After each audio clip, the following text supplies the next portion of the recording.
कथा कुछ इस प्रकार है, जरा सुनिएगा। ये मीरा का पूर्व चरित्र है। मीरा का नाम जानते हो ना, मीराबाई।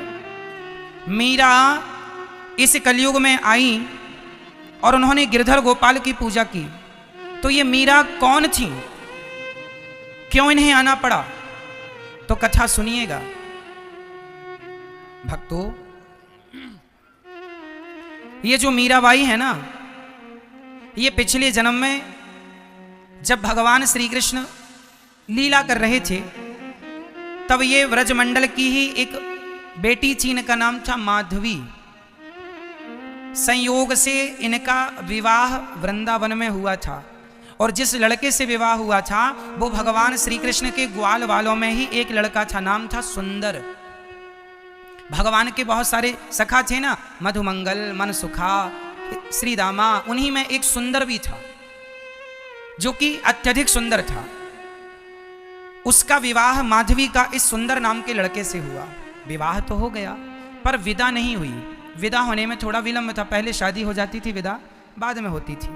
जब विदा होने लगी तो माधवी की माँ ने समझाया कि बेटी सुन, तू वृंदावन में ब्याही गई है, वहां पर एक कृष्ण कन्हैया नाम का लड़का रहता है, देख तू किसी भी प्रकार से उसे देखना मत, क्योंकि यदि तूने उसे देख लिया तो माधवी की माँ ने सुना था कि कन्हैया को जो देख लेता है वो कन्हैया में खो जाता है, आकर्षित हो जाता है।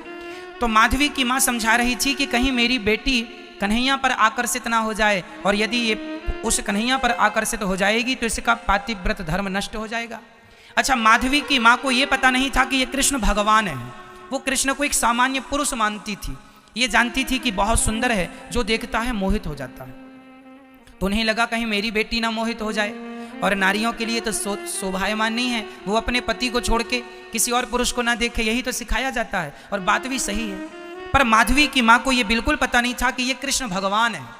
वो तो सामान्य बालक समझकर माधवी को उपदेश करने लगी कि तू कभी इस पुरुष को ना देखना। माँ ने समझाया, माधवी समझ गई। उस समय माधवी भी कोई ज्यादा उम्र थी नहीं, बच्ची ही थी। चली, सुंदर आया और अपनी दुल्हन को लेकर चला।